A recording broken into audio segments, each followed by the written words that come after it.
शिक्षकों का जो सम्मान का कार्यक्रम किया, ये अभूतपूर्व है, यादगार है, स्मरणीय है और ग्रहणीय है। और मैं रोटरी क्लब के यहाँ पर उपस्थित सदस्य अध्यक्ष श्री अभिषेक राजपूत जी, श्री प्रमोद जी, श्री अमित वर्मा जी, श्री खालिद रिगार जी, विवेक गुप्ता जी, श्री अनिल जायसवाल जी, श्री नवीन जोशी जी और संजय सैनी जी का बहुत बहुत यहाँ पे स्वागत करता हूँ। और महाविद्यालय में आज जिनको सम्मान मिला है, अभी गौरव ने कहा, जिन्होंने कथा गंगा हम लोगों को सिखाया है, उनके प्रति मैं अपना श्रद्धा से मेरा सर उनके प्रति झुक रहा है, क्योंकि जो प्राइमरी एजुकेशन है वही सबसे ज्यादा अगर मजबूत हो जाए, वही नींव है। यहाँ हमारे उच्च शिक्षा विभाग में जो शिक्षक आए हैं, उनमें से बहुत से लोग प्राइमरी एजुकेशन में पहले उन्होंने अनुभव प्राप्त किया है, इसके बाद उच्च शिक्षा में भी उन्होंने अपने कदम को बखूबी मजबूती से रखा है।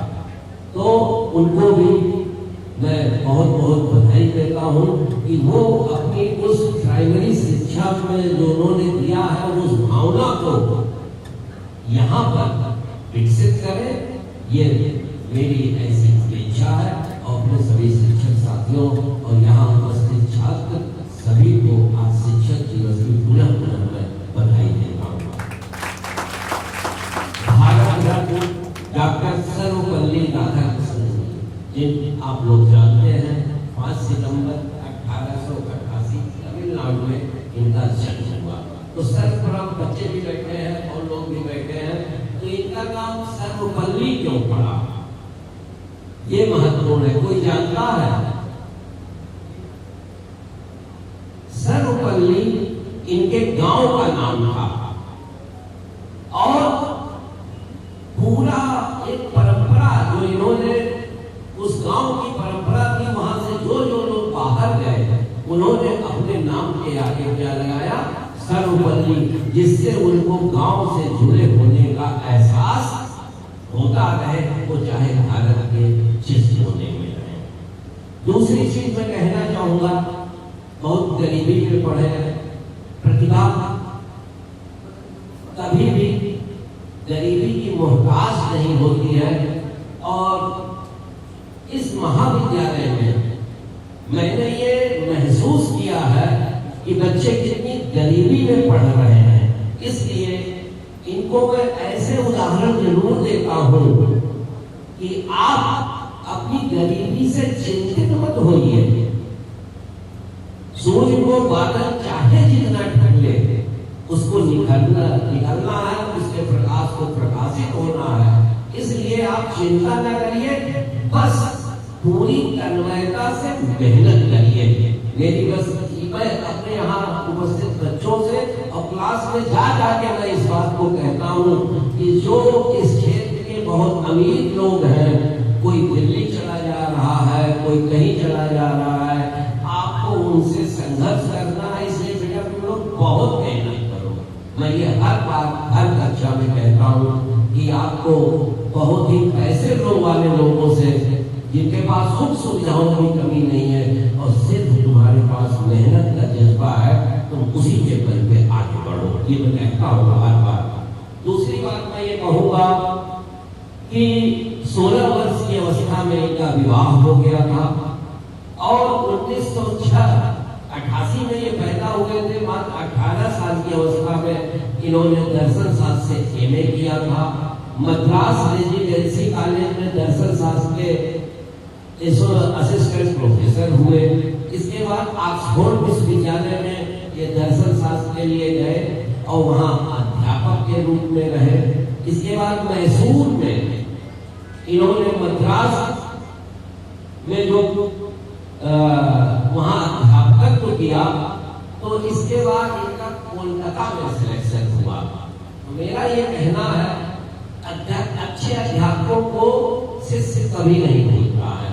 तो वहाँ मैसूर में जब ये जाने की खबर फैली कि राजा किशन जी जा रहे हैं कोलकाता, तो बच्चों का एक बड़ा भारी हुजूम उनको न जाने के लिए प्रेरित कर रहा था। लेकिन उन्होंने कहा मैंने तुम्हें यहाँ शिक्षा दी है, इसको तुम आगे बढ़ाओ।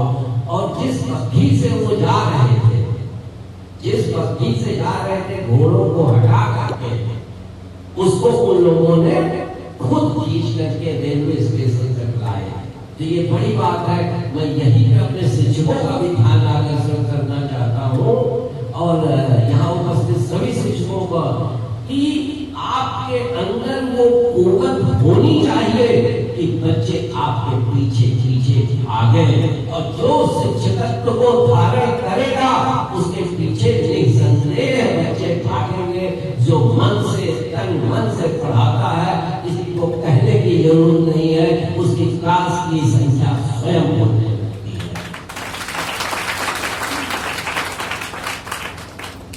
और इसके बाद ये बहुत बड़े, इन्होंने कोई आंदोलन में बहुत भाग नहीं लिया, जेल नहीं गए, लेकिन इन्होंने अपनी कलम की क्रांति से एक विचार दिया। और इनकी एक 1936 में किताब आई, हिंदू व्यू ऑफ लाइफ। और सबसे बड़ी बात है कि हिंदू धर्म क्या है, हिंदू का वैज्ञानिक आधार क्या है। एक तरीके से इनको हम वैज्ञानिक दर्शन शास्त्री हिंदू की संज्ञा भी ले सकते हैं कि जो हमारी परंपराएं हैं, जो सनातन पद्धतियां हैं, वो वैज्ञानिक कैसे हैं, इसको उन्होंने हिंदू व्यू ऑफ लाइफ में बखूबी लिखा है। ये दो लोगों से प्रभावित थे। पश्चिम दो लोगों पे भारत के बहुत नाच करता है, एक विवेकानंद पे, दूसरा राधा किशन पे। तो ये दो लोगों से प्रभावित थे, एक विवेकानंद से प्रभावित थे और उस समय ब्रिटिश हुकूमत के लिए समस्या बने वीर सावरकर, उनसे ये प्रभावित थे। तो मेरा कहने का ये मतलब है कि पश्चिम में दो लोगों की धमक थी, एक विवेकानंद की, इसके बाद हमारे राधा किशन जी की। और सबसे बड़ी बात ये है कि इनको टेम्पल्टन पुरस्कार अमेरिका ने दिया था। जो पहले ये भारतीय थे, गैर ईसाई थे, जिनको यह पुरस्कार मिला था, और धर्म के क्षेत्र में दिया जाने वाला यह पुरस्कार था। जब भारत स्वतंत्र हुआ, यहाँ मैं ये भी बताऊंगा बच्चों के लिए कि संविधान निर्मात्री सभा के सदस्य भी थे। दूसरा, नेहरू ने इनसे प्रार्थना की थी कि आप जो है विशिष्ट राजदूत के रूप में रूस जाइए। जब ये रूस गए तो वहां का क्रूरतम शासक स्टालिन से जब इनकी भेंट हुई, मात्र 3 मिनट की मुलाकात निर्धारित थी, तो स्टालिन से जब ये मिले तो सबसे पहले उन्होंने कहा, पहले ये बताइए कि आपसे मिलना इतना मुश्किल क्यों है। तो स्टालिन ने हंस के कहा, हम आप मिल तो रहे हैं, कहाँ मुश्किल है। और इसके बाद वो 3 मिनट की जो मीटिंग थी वो 3 घंटे में बदल गई। उन्होंने उनको बताया कि हिंदू धर्म क्या है, इसकी वैज्ञानिकता क्या है। तो कहने का मतलब है कि अपनी प्रतिभा का लोहा इन्होंने हर जगह मनवाया। और 1939 में बीएचयू में ये कुलपति के रूप में भी रहे और ये 2 बार उपराष्ट्रपति रहे। और एक बार ये जब राष्ट्रपति के लिए नामांकन करे, मजेदार बात बताऊं, राष्ट्रपति का चुनाव लड़ना अपने आप में बहुत बड़ी बात है। एक चौधरी हरिराम जी थे जो हरियाणा के थे, जो कोई राष्ट्रपति चुनाव होता था वो खड़े हो जाते थे और वो 5 बार खड़े हुए। तो इन्होंने लोगों ने सोचा कि हर बार ये समस्या पैदा कर देते हैं हरिराम जी, कुछ नहीं खड़े हो जाते हैं। तब संविधान में राष्ट्रपति निर्वाचन में परिवर्तन करके प्रस्तावकों की संख्या को बढ़ा दिया गया। अब मुझे नहीं याद है इस समय कितने प्रस्तावक हैं, शायद 25 या 20 होंगे, 15 50, जिससे हरिराम चौधरी जैसे लोग बार बार ना खड़े हो पाए। तो आज से आप लोग एक नाम ये जीएस के लिए याद रखिए, हरिराम चौधरी के कारण ही राष्ट्रपति के प्रस्तावकों की संख्या बढ़ाई गई है। तो राधा कृष्ण जी भी चुने। सबसे बड़ी बात है कि दो हमारे ऊपर जो युद्ध थोपे गए 62 और 65, ये इन्हीं के समय में ये दोनों युद्ध हुए। तो सोचिए इतने संयमित और इतने शांत व्यक्तित्व न होते तो कैसे उस माहौल को संभालते।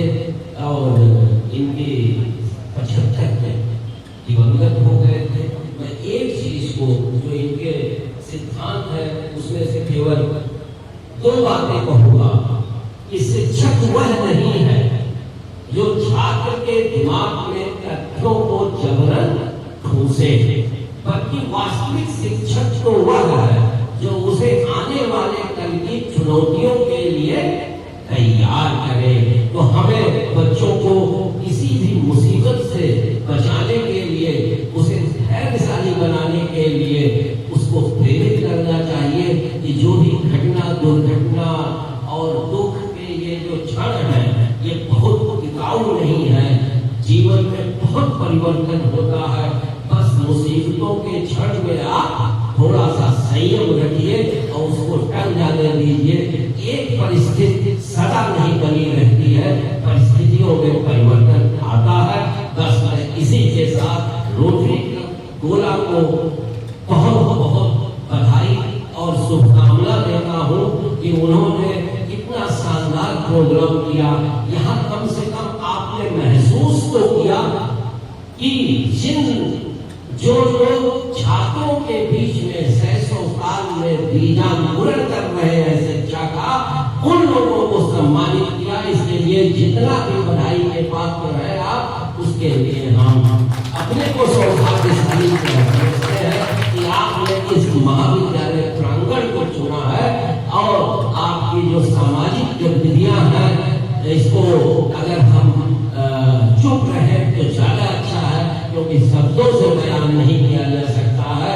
हर मुसीबत, हर क्षण, जाड़ा हो, गर्मी हो, बरसात हो, आप लोग मदद के लिए खड़े रहते हैं। इसी के साथ सभी को मैं पुनः शिक्षक दिवस की बधाई देता हूँ और अपने कर्तव्यों के प्रति आप सजग होइए। हाँ, एक बार जाते जाते बता दूं कि राधा कृष्णन जी कहते थे एकांत में रहो और किताबों का साथ दो।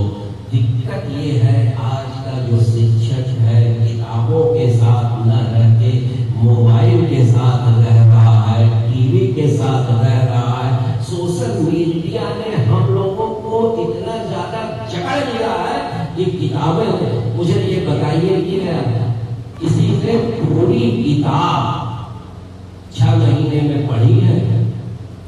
मुझे लगता है अगर हम दिल के हाथ रख के पूछे तो एक पूरी किताब, चाहे वो 50 पेज की हो, चाहे 100 पेज की हो, किसी ने नहीं पढ़ी है।